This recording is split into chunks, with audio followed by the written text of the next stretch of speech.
Hello friends. आज हम मौर्य वंश की स्थापना के बारे में चर्चा करेंगे कि मौर्य वंश अस्तित्व में कब आया। अगर मौर्य वंश की स्थापना के बारे में बात करें तो भारत में मौर्य वंश की स्थापना का श्रेय चंद्रगुप्त मौर्य को जाता है। सिकंदर के लौट जाने और उसकी अकाल मृत्यु के कारण पंजाब में जो अराजकता और अव्यवस्था फैली उसका चंद्रगुप्त ने खूब लाभ उठाया और यूनानियों के विरुद्ध उठने वाले विद्रोह का नेतृत्व किया। उसने अपने योग्य परामर्शदाता चाणक्य के सहयोग से कुछ भारतीय सैनिकों को इकट्ठा किया और 322 ईस्वी पूर्व के लगभग यूनानियों को पंजाब से बाहर कर वह स्वयं पंजाब का शासक बन बैठा। इस प्रकार भारतीय रंगमंच पर मौर्य वंश का आगमन हुआ। अगर चंद्रगुप्त मौर्य के शासनकाल के बारे में बात करें तो उसका शासनकाल 322 से 298 ईस्वी पूर्व तक था। चंद्रगुप्त मौर्य साधारण कुल का था। ब्राह्मण परंपरा के अनुसार उसकी माता शूद्र जाति की मूरा नामक स्त्री थी जो नंदों के रनवास में रहती थी। लेकिन एक पुरानी बौद्ध परंपरा के अनुसार ज्ञात होता है कि नेपाल की तराई से लगे गोरखपुर में मौर्य नामक एक क्षत्रिय कुल था। संभव है कि चंद्रगुप्त इसी वंश का हो। अपने शासन के अंतिम दिनों में जो नंदों की कमजोरी और बदनामी बढ़ती जा रही थी उसका फायदा उठाते हुए चंद्रगुप्त ने कौटिल्य नाम से विदित चाणक्य की सहायता से नंद राजवंश का तख्ता पलट दिया और मौर्य वंश का शासन कायम किया। चंद्रगुप्त के शत्रुओं के विरुद्ध चाणक्य ने जो चालें चली उनका विस्तृत कथा मुद्रा राक्षस नामक नाटक में है, जिसकी रचना विशाखदत्त ने 9वीं सदी में की थी। चंद्रगुप्त मौर्य ने पश्चिमोत्तर भारत को सेल्यूकस की गुलामी से मुक्त किया जो सिंधु नदी के पश्चिम में राज करता था। इस यूनानी वायसराय के साथ हुई लड़ाई से लगता है कि चंद्रगुप्त विजयी रहा। अंत में दोनों के बीच समझौता हो गया और चंद्रगुप्त से 500 हाथी लेकर उसके बदले सेल्यूकस ने उसे पूर्वी अफगानिस्तान, बलूचिस्तान और सिंधु के पश्चिम का क्षेत्र दे दिया। इस प्रकार चंद्रगुप्त ने एक विशाल साम्राज्य स्थापित कर लिया जिसमें पूरे बिहार तथा उड़ीसा और बंगाल के बड़े भागों के अतिरिक्त पश्चिमी और उत्तर पश्चिमी भारत और दक्कन भी थे। फलतः मौर्यों का शासन केवल तमिलनाडु तथा पूर्वोत्तर भारत के कुछ भागों को छोड़कर सारे भारतीय उपमहाद्वीप पर छा गया। उत्तर पश्चिम में तो मौर्यों का आधिपत्य कई ऐसे इलाकों पर था जो ब्रिटिश साम्राज्य में भी शामिल नहीं थे। अगर उसके साम्राज्य के संगठन के बारे में बात करें तो मौर्यों ने एक बड़ा ही विस्तृत प्रशासन तंत्र स्थापित किया।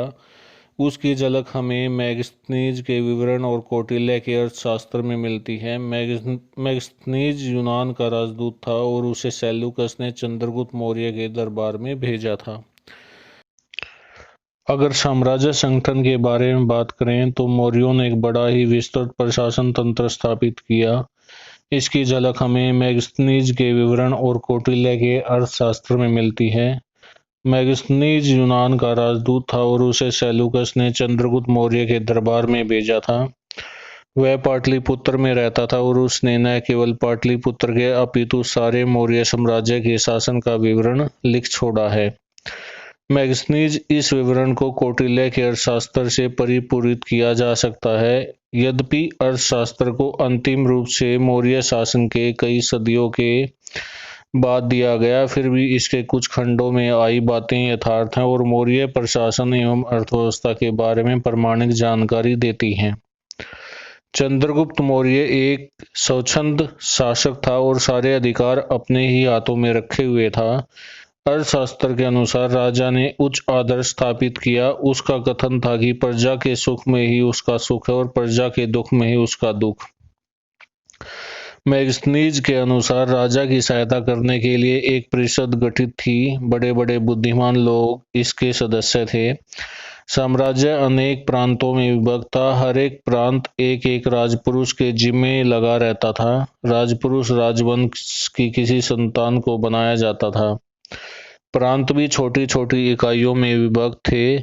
ग्रामांचल और नगरांचल दोनों के प्रशासन की व्यवस्था थी। उत्खननों से पता चलता है कि बहुत सारे बड़े बड़े नगर मौर्य काल के हैं।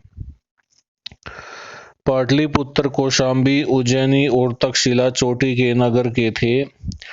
मौर्य राजधानी पाटलिपुत्र का प्रशासन 6 समितियां करती थी। हर समिति में 5-5 सदस्य होते थे। ये समितियां सफाई, विदेशियों की रक्षा, जन्म और मृत्यु का लेखा, बांटों और मापों का नियमन और इस तरह के अनेक कार्य करती थी। मौर्य काल के कई प्रकार के बाट बिहार में विभिन्न स्थानों में पाए गए हैं।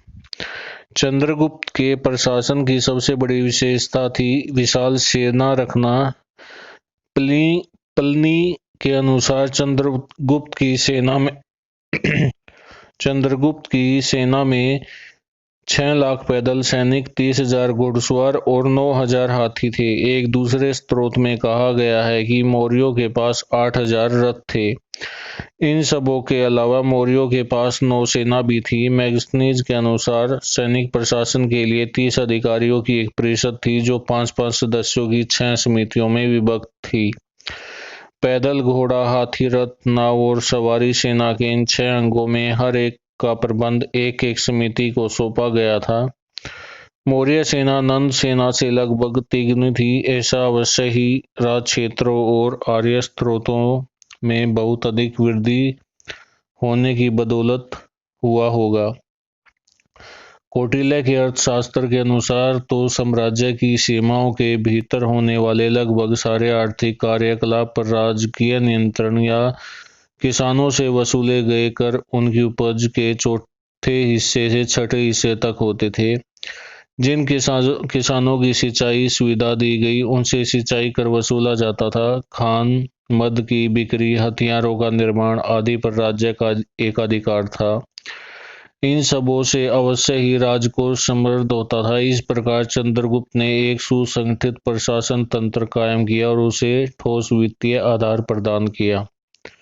विजय और राजनीतिक एकता की स्थापना के बारे में बात करें तो चंद्रगुप्त मौर्य ने छोटे छोटे राज्यों को विजय करके तथा विदेशियों को भारत से बाहर निकालकर देश में राजनीतिक एकता स्थापित की। इस राजनीतिक एकता स्थापित करने में निम्नलिखित विजयों का विशेष योगदान रहा। पहला, पंजाब विजय और यूनानी राजनीतिक आस्थाओं की समाप्ति के बारे में। पंजाब में पहुंचकर चंद्रगुप्त की सिकंदर से भेंट हुई और चंद्रगुप्त ने नंद वंश के राज्य मगध पर आक्रमण करने के लिए उसे निमंत्रित किया। सिकंदर ने इस बात को स्वीकार नहीं किया, इसलिए कुछ समय के लिए उसे निराश होना पड़ा।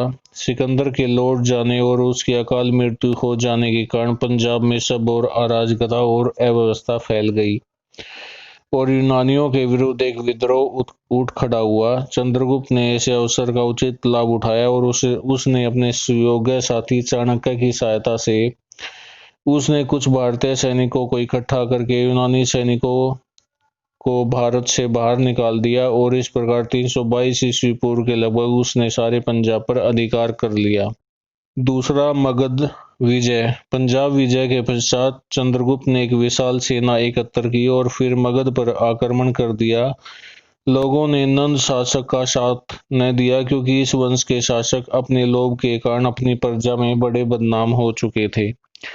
नंद वंश के सम्राट के साथ घोर युद्ध हुआ जिसमें इस वंश का अंतिम राजा धनानंद और उसके बहुत से साथी मारे गए। परिणाम स्वरूप मगध पर चंद्रगुप्त मौर्य का अधिकार स्थापित हो गया। धीरे धीरे चंद्रगुप्त ने लगभग सारे उत्तरी भारत पर अपना अधिकार जमा लिया।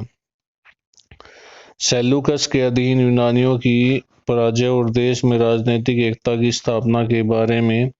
सिकंदर की मृत्यु के पश्चात उसके अपने ही सरदारों में काफी समय तक झगड़ा चलता रहा और अंत में सेल्यूकस सफल हुआ। वह बेबीलोनिया, बख्तारिया और अफगानिस्तान का शासक बन गया। सेल्यूकस के सफल होने के बाद वह बेबीलोना और बख्तारिया और अफगानिस्तान का शासक बन गया। कुछ समय के बाद उसने भारत को भी जीतने का प्रयत्न किया, परंतु इस समय भारत के राजनीतिक क्षेत्र में बहुत परिवर्तन आ चुका था। 305 ईस्वी पूर्व में सेल्यूकस ने भारत पर आक्रमण किया और उसे हार खानी पड़ी और अपनी लड़की हेलन का विवाह चंद्रगुप्त के साथ करना पड़ा। और साथ में उसने 4 प्रांत वर्तमान हेरात, कंधार, काबुल की घाटी और बिलोचिस्तान भी चंद्रगुप्त को दे दिए। इसके पश्चात दोनों में मित्रता हो गई। चंद्रगुप्त मौर्य ने भेंट में सेल्यूकस को 500 हाथी भेजे। सेल्यूकस ने अपने दूत मेगस्थनीज को भी भारत भेजा। इस प्रकार चंद्रगुप्त मौर्य ने विदेशी खतरे को दूर किया और इस प्रकार देश की राजनीतिक एकता को बनाए रखा। चंद्रगुप्त मौर्य की अन्य विजय तथा उसके राज्य विस्तार के बारे में बात करें तो कुछ इतिहासकारों का यह भी विचार है कि उत्तरी भारत को जीत लेने के पश्चात चंद्रगुप्त ने गुजरात, काठियावाड़, सौराष्ट्र और दक्षिण के कई अन्य प्रदेशों को भी जीता। इन इतिहासकारों का कहना है कि दक्षिण के बहुत से भाग अशोक के साम्राज्य में थे जो उसे अपने बाप दादा से मिले थे, क्योंकि अशोक के पिता बिंदुसार ने उन्हें विजय नहीं किया था। इसलिए दक्षिण के वे भाग अवश्य ही चंद्रगुप्त ने विजय किए होंगे। साथ में कुछ ऐसे लेख भी मिले हैं जो दक्षिण को विजय करने का श्रेय चंद्रगुप्त को ही देते हैं। इस प्रकार चंद्रगुप्त का साम्राज्य बंगाल से लेकर उत्तर पश्चिम में हिंदुकुश पर्वत तक और उत्तर में हिमालय से लेकर विंध्याचल पर्वत के भी उस पार दक्षिण तक फैला हुआ था और उसमें आधुनिक काबुल, हेरात, कंधार, बलूचिस्तान, पंजाब, उत्तर प्रदेश, बिहार, बंगाल, गुजरात और काठियावाड़ के प्रदेश सम्मिलित थे। कई इतिहासकारों के विचार से दक्षिण के भी कुछ भाग चंद्रगुप्त के राज्य में शामिल थे। इस प्रकार चंद्रगुप्त मौर्य एक महान मौर्य साम्राज्य की स्थापना करने में सफल हुआ। बाद में उसके पौत्र अशोक ने कलिंग को विजय करके राजनीतिक संगठन और एकता के कार्य को पूरा किया। जितना बड़ा साम्राज्य अशोक के अधीन था वह संभवतः बाद में कभी भी नहीं हो सका। तो ये था मौर्य साम्राज्य के चंद्रगुप्त के शासन के बारे में विस्तार से सारी जानकारी। आगे हम मौर्य साम्राज्य में बिंदुसार और अशोक के बारे में चर्चा करेंगे दूसरे अध्याय में।